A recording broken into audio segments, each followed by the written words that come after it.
practice get that more. Get that yellow book off. Yep. There we go. We don't want people to see that yet. Welcome back to Cross Politic on the Fight Laugh Feast Network.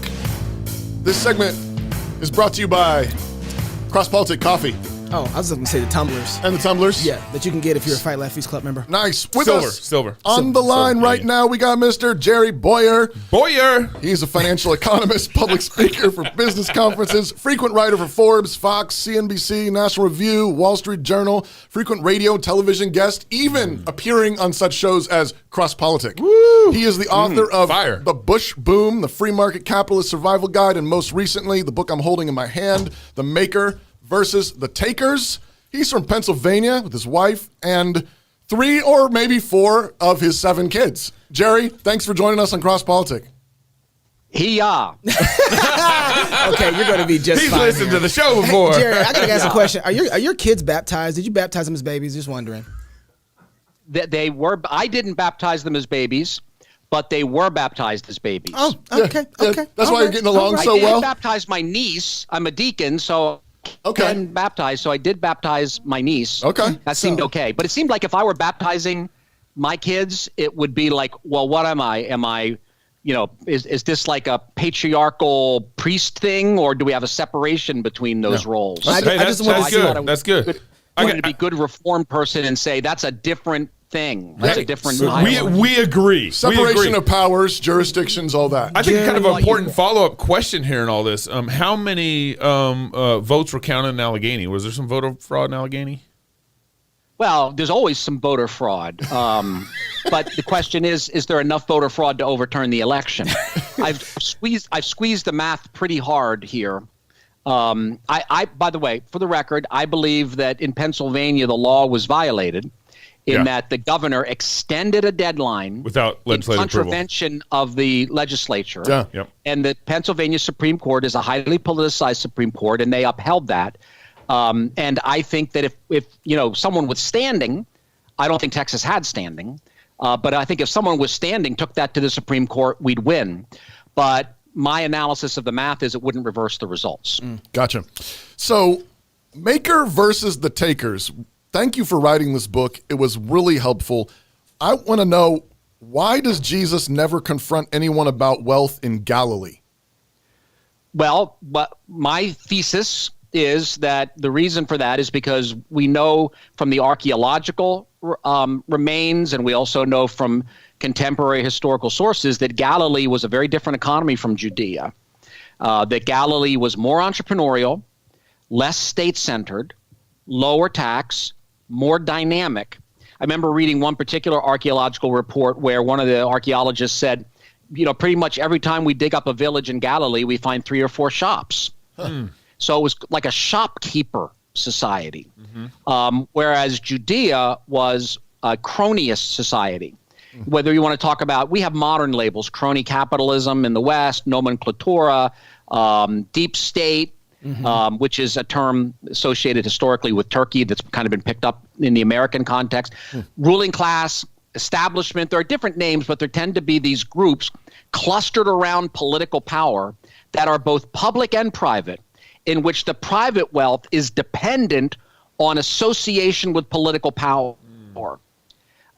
And I think that Jesus is only denouncing or confronting wealthy people in the Judean context because he disapproves of extraction of wealth using manipulation, but he doesn't disapprove of the creation of wealth like the thing he grew up with in Galilee. So you're saying Jesus was a proto-socialist? Well, if I'm saying anything that contemporary, I'm saying more like the opposite. Right. You do have to build a hermeneutical bridge. So I don't want to be too quick to just grab it and bring it into our own time. Sure. But what I would say is that somebody who wants to give us a big state Jesus has to overcome a lot of objections, because the actual historical Jesus was only confronting wealthy people who were associated with the state. He has no confrontations with any wealthy individuals who were not closely associated with the state. Yeah. Now, if you want to say, well, Jesus was right then, but now it's different, now the state can be used for good, I want to say, okay, just tell me what it is about human nature that's changed between Second Temple Judaism and now.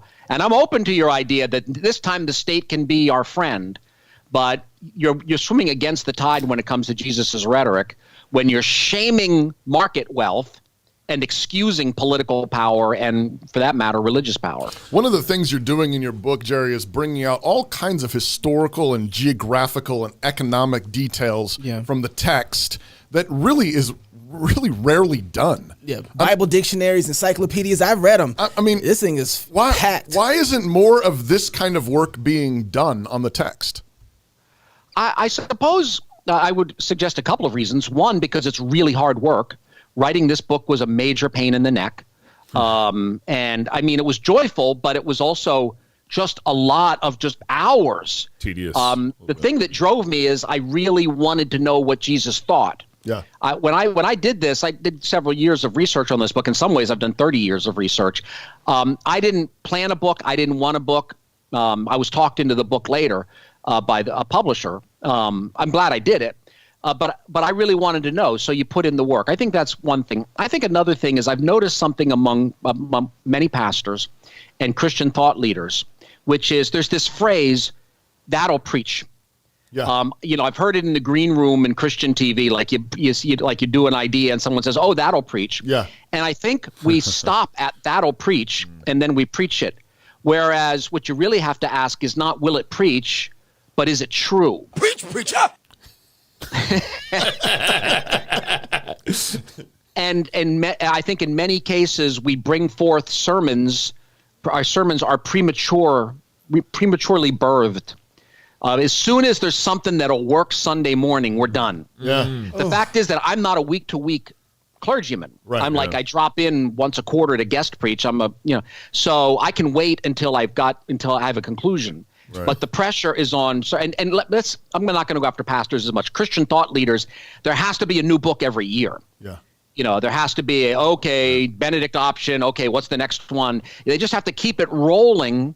And I think that you just can't reconcile that with a lot of time spent with the original sources and Bible dictionaries and reading Josephus and Philo and Tacitus. Yeah. So, Jerry, I can kind of play in the devil's advocate a little bit here.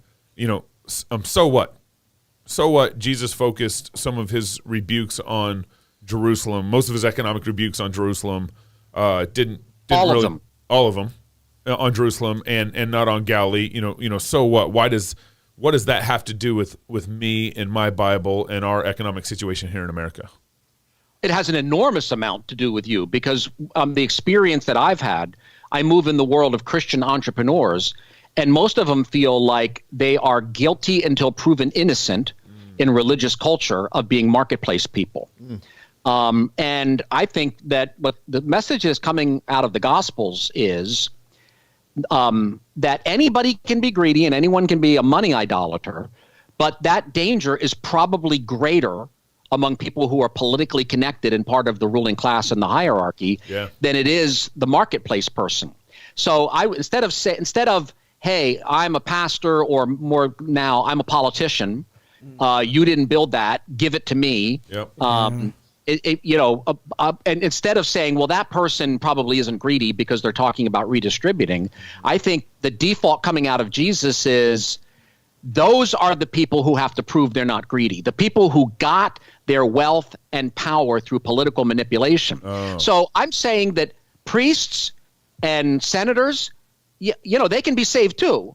But it's hard. But it's harder for them to get into the kingdom of heaven than it is for a camel to go through an eye of a needle. But even they can be saved. So opposed to, I think, what most entrepreneurs in the pew or most citizens get is, well, you can be saved even though you're a marketplace person. Yeah. Right. That's right. So you just connected the dots for me. I think you wrote this book for our friend David Bonson, who's feeling pretty guilty. Is that? I don't know. Did he commission you to write this book? Did he pay for you to write this book? If you follow David Bonson, him and guilt aren't running together at all as friends. So Jerry, I want to, it's funny because I was reading the book and I was thinking to myself, I kind of got mad at you, to be honest, because I'm looking and reading the book. I'm like, this book is about few years too late. When we were going through the Obama, when he was coming into his height and running for presidency, we could have really used this book then, because I watch Christians get beat over the back with what Jesus said. And it's funny because they will preach exegetical sermons, but they won't go and talk through the economics of, the Gospels like you did in this book. So I just want to say I was upset at you reading this book. Man, you're too late on this. I know you had to work hard on it, but you could have had this a little earlier. Could you, something that's really on, I want to go through a few of your chapters. One of the things you do in here is you kind of mess with my head as you talk about, here's one of the chapters, Economic Philosophy of the Virgin Mary. Can you walk through that? Because people don't talk like that. I don't think I've ever heard that term before. The Economic Philosophy of the Virgin Mary. I mean, are you Catholic? What's up? Yeah, that's interesting because that does go on, but also I got pushback from Catholics too. Yeah, I bet. Because I'm treating her as a historical figure. Right. Mm-hmm. I'm treating her as a real, live, human person. And the problem is we have all these ongoing grudge matches that there are aspects of medieval Catholicism that more or less turn her into a goddess. Right. Yeah. And then there's a Protestant reaction, which is don't talk about her. Mm-hmm. Mm-hmm. We don't know what to do with her. Yeah, we don't know what to do with her. So the original pushback I got was from some Catholic friends, that this is historicism. Well, is she a real person, or was she a hologram? Is she a ghost? Yeah. She's a real person, and she had real opinions. The Eusebius said she grew up in Sepphoris, which would have meant she would have been around a lot of financial activity and around like some high culture. Yeah. So she was intelligent. It appears to me she's intelligent. She wrote a great poem in the Magnificat, and she clearly had political and economic opinions. But it's interesting. I mean, you had a shock reaction to that. Hugh Hewitt, who's Catholic, said when he read that, he felt like it was an electric shock going through him. Because he grew up in a Catholic school. Well, he's Catholic, right. So he grew up in the world of Marian devotion. Yeah. Right? So she can't be political and economic because she's religious, and religion's above all that. Huh. And I just got pushed back. Doug Wilson did a blog about this, and someone down below, a scholar, unnamed scholar, pushed back on the Mary stuff. He said, well, she's just quoting Hannah. Well, why is she quoting Hannah? Yeah. Right. She's quoting Hannah because she thought that Hannah was relevant to that moment. Yeah. And Hannah was talking about this was a time of great corruption, Hannah's time, of great corruption in Israel, centering in the temple and in the ruling class. So Mary could have channeled Miriam's great song, which was about the enemies of Israel, but instead Mary taps into the enemies within Israel, the ruling class as enemies of Yahweh and of his people. Yeah. So put a little more meat on that. What was Mary's idea of economics? Her idea of economics was that the ruling class of her time needed to be deposed, that those who were full, those who were proud in their hearts and who were economically full needed to be deposed from their thronos, from their thronoi, that's a thronu maybe, genitive. I was going to correct you on thronon, that. Sorry, I'm winging it. They had to be deposed from their thronon. So she is saying there needed to be a social change. And it's interesting, she says this in the presence of Elizabeth in Judea. Mm-hmm. Mary goes from Nazareth down to Judea, and then she meets with her sister. She meets with Elizabeth, with a relative. It'd be broader on that. She meets with a relative who is, in some sense, a member of the Judean ruling class because her husband was part of the ceremony of offering incense. Right. And she's received by Elizabeth, which is a social reversal. She's saying, Elizabeth is saying, you came to me? Mm-hmm. The mother of my Lord should come to me?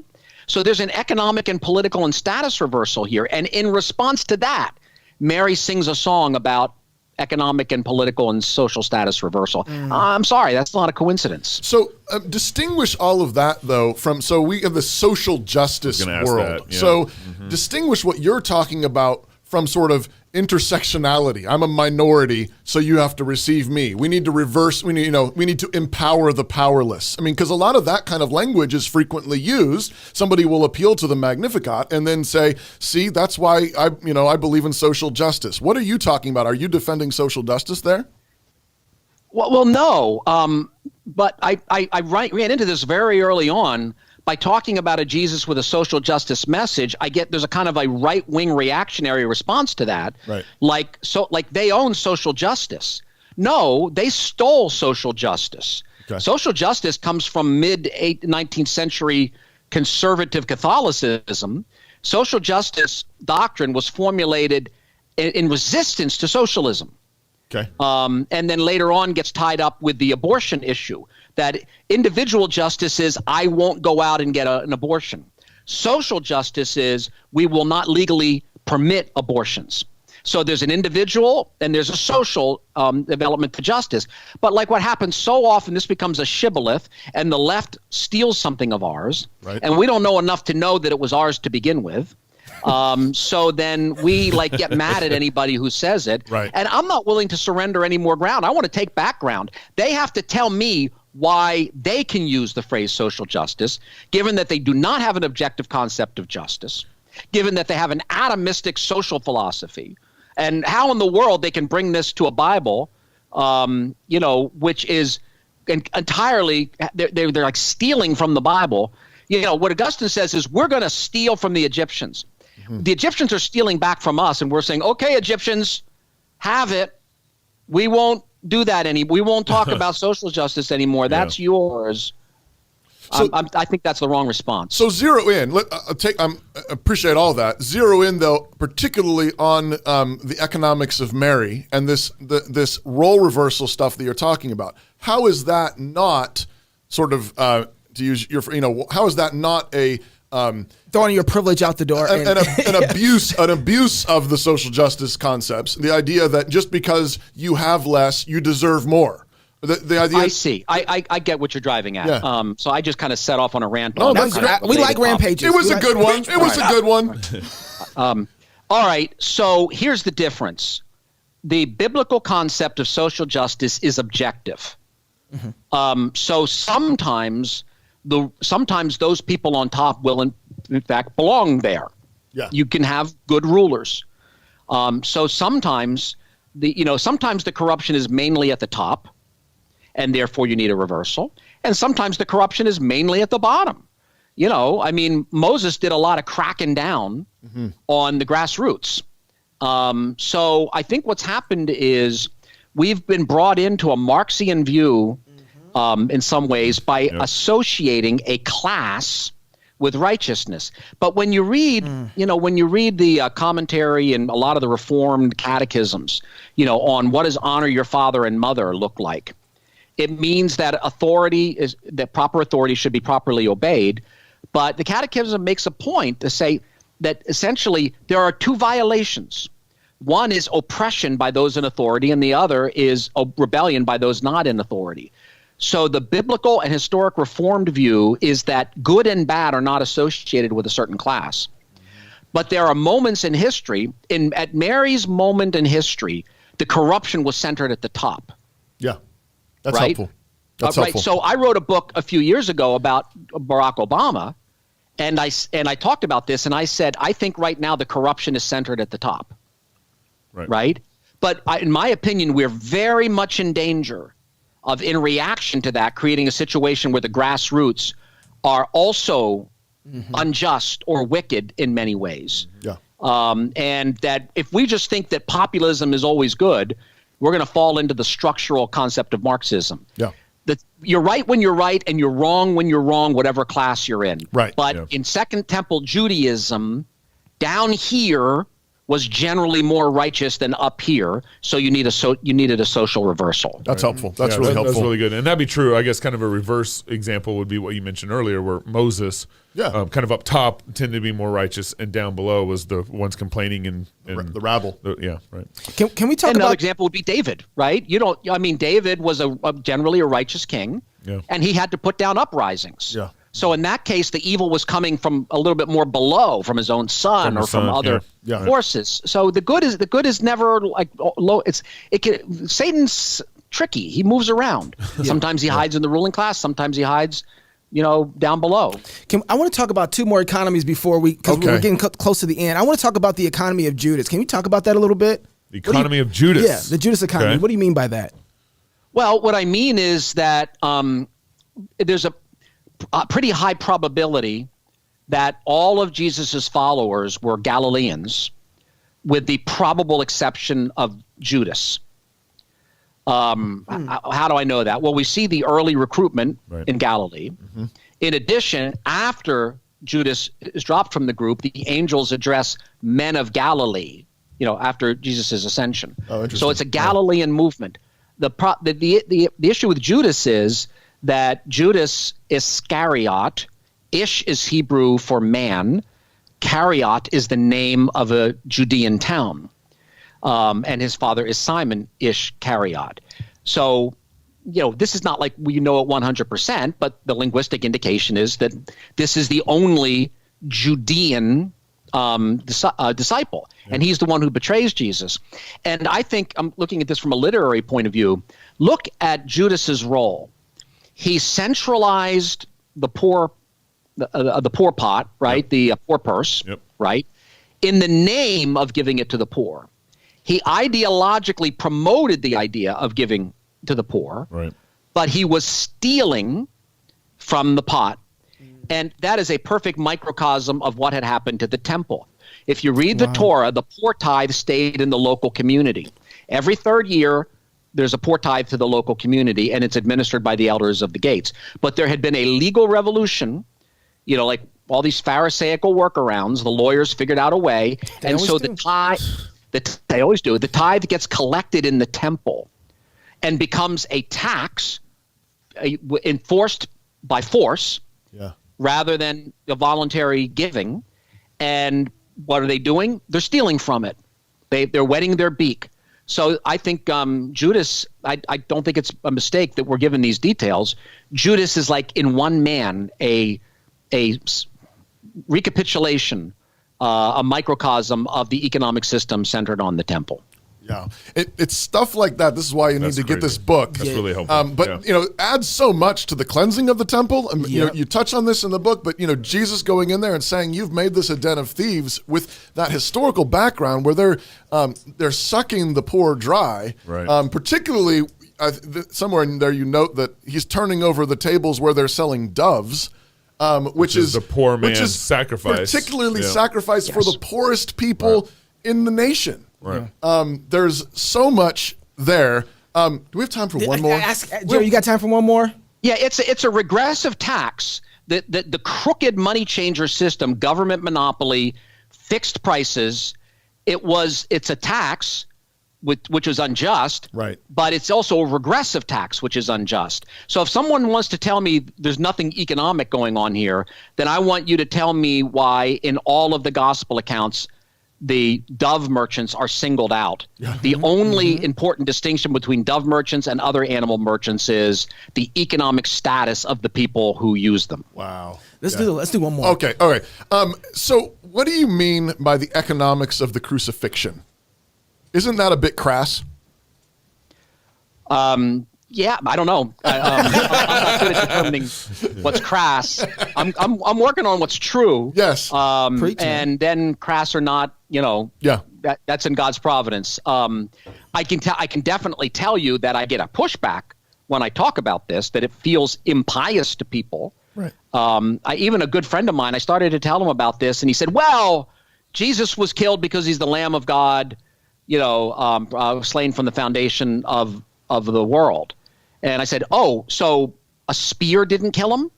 Yeah. "Oh, yeah, spear killed him." But I see. But wasn't he killed because he's the Lamb of divine purpose and human agency are not in conflict with one another? That's right. Amen. Yeah. So there's clearly an economic thing going on. Now, my case only holds if you hold to the traditional date of the crucifixion.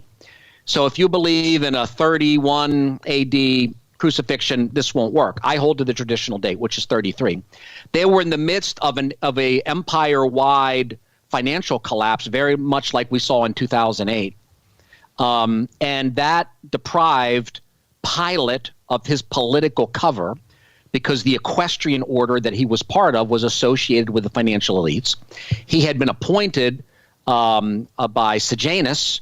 That was his sponsor, who was also associated with the banking and financial elites. So they were out of favor. No one wanted to hear from anyone who worked for Goldman Sachs in 2008. Yeah. So this is it's like 2008, and all of Pilate's buddies work for Goldman Sachs or Bank of America, whatever. So we have a really unusual situation. Pilate, who in his entire time in Judea had always been a hard case, always ready to send soldiers in and kill the mob, gave in to the mob. Right. And I'm suggesting he gave in to the mob because of the economic circumstances that created general anxiety. Pilate, he always wanted an excuse to kill Jews. But in this case, he only kills one to assuage another, and releases a violent revolutionary anti-Roman agitator. Right. Something weird's going on. Yeah. And we don't have any argument that, well, the Holy Spirit came and hardened his heart like Pharaoh. Yeah. We don't have any argument about divine intervention. I think this is being done through proximate economic circumstances. Wow. Wow. The other one that I'll just leave you with. So you got to go get the book. Yeah, you do. But when he walks through the parable of Lazarus and the rich man, it's going to blow your mind because there's way more going on than you ever thought. Yep. It's really that good. Go out and get it. The Maker versus the Takers. Jerry Bowyer, thanks for joining us on Cross Politic. A pleasure. Thanks for having me. More cross politic coming up next. I gotta process all that. We just had nerd moment here. I got a question I'm asking when we get off. Greek and Hebrew. I know. And economics. And history. All in the same segment.